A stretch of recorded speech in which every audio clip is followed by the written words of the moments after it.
In this video, we're going to take a look at some of the other survivor benefits and options available to retirees other than the standard survivor annuity, which was covered in another video. The first thing again that we want to take a look at is the difference between an employee and a retiree. For an employee, benefits are automatic. Provided those minimum service requirements have been met, there's nothing that employee needs to do to make sure that their survivors get the benefits entitled to them. As a retiree, those benefits must be chosen and elected. The exception there is children that are eligible will be covered no matter what. They are automatic. First thing when we talk about other survivor benefits is FEHB coverage. In order for spouse or family to maintain health insurance coverage through FEHB, the employee must be enrolled in self and family coverage at the time of their death. There also has to be a survivor annuity payable. So you need to go back and check the other video on what the requirements are for a survivor annuity to be payable, but that has to be in place. Third, if the survivor annuity is not enough to pay the premiums for FEHB coverage, the survivor can supplement those payments to OPM to continue to pay for that coverage.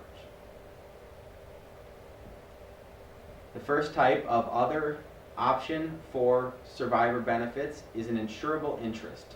And what this is someone who is relying on that retiree for financial dependence or for financial benefit while they are alive that may not be a current or former spouse and not eligible for the typical survivor annuity.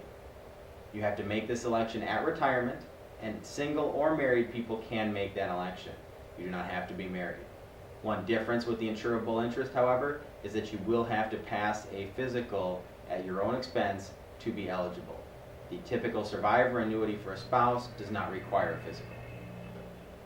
The insurable interest can be anybody that meets any of these criteria: a current or former spouse, a relative closer than first cousin, a fiancé, a common law spouse, or anyone else who is able to provide proof of financial dependency.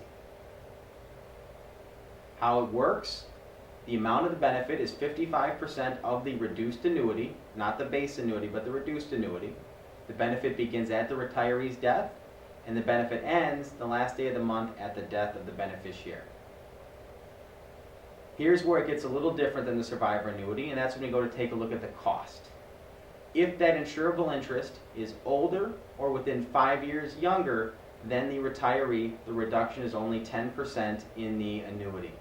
This is sometimes used for a retiree who, by court order, has to give a former spouse the full survivor benefit. If that person was remarried, they could then use the insurable interest annuity to provide a survivor benefit for the current spouse. And again, if they were within 5 years, that would only be 10%. Depending on the age of that insurable interest, though, for example, someone providing for a grandchild who is financially dependent on them, that cost could become quite large, including up to 40% of your annuity being reduced. And that's a big hit to take, but then that benefit would be provided for that survivor for the length of their life. Now we're going to take a look at some of the elections that unmarried employees have, some of the options they can select. Because there is no survivor benefit option, they can still do an insurable interest. They may also be subject to a former spouse survivor annuity if they were married prior, and that could be by court order or their own election, or a combination of the two. And those are essentially the ways that an unmarried person can provide for somebody else with that monthly benefit. The other thing that happens with unmarried employees is the possibility that they will get married or remarried after retirement. In that instance, you may still go back and elect a survivor annuity provided several conditions are met.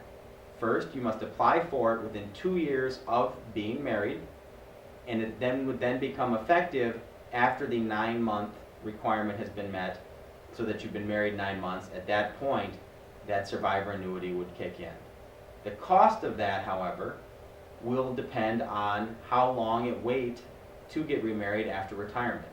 Because what OPM will do is they will use an actuarial calculation to determine how much you should have been paying for the length of retirement for that survivor annuity, and will condense that so they're taking even more out of your annuity benefit going forward. So if you do get remarried 20 years after retirement, it might take out a very large chunk of your annuity to provide that benefit. It's something that you would want to go to OPM to get a calculation on before electing that option. The next topic, children's survivors benefits. As I mentioned before, these are always automatic. There's nothing you need to do to select them.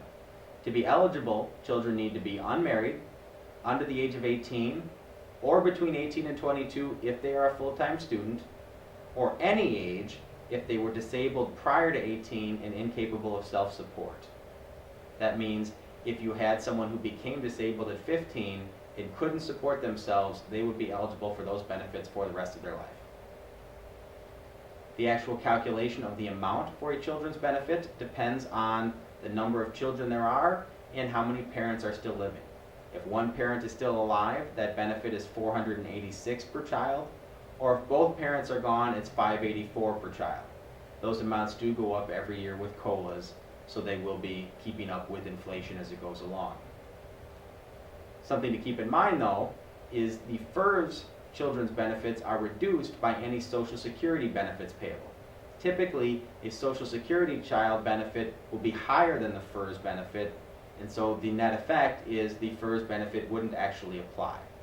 The difference, however, is that the Social Security benefit will stop at 18. So if you do have that student between 18 and 22, they would still be eligible for the FERS benefit, even though the Social Security benefit would have stopped. The Social Security benefit I mentioned stops at 18, but the FERS survivor children's benefit stops when that child marries, regardless of their age, if they were to die, when they become 18, or become 22, or not become a full-time student, or for a disabled child if they ever in the future do become capable of self-support. The last thing we're going to look at for other survivor benefits are lump sum payments. And these are for those retirees who don't have a survivor annuity payable to either a spouse or children. The lump sums will be in two forms. The first is the unexpended balance of your employee contributions made into the retirement system. If you're a relatively new retiree, you will likely still have a balance and that would be paid out. If you've been retired for some time, you will likely have worked out that balance and that won't be there to be paid out to your estate. The second one will be there for just about everybody, and that is the accrued annuity, meaning the prorated portion of your monthly benefit for the last portion of a month in which you were alive. And that would again go to your estate. That's it for other survivor benefits. If you have any questions, I encourage you to check out some of our other videos. Thank you.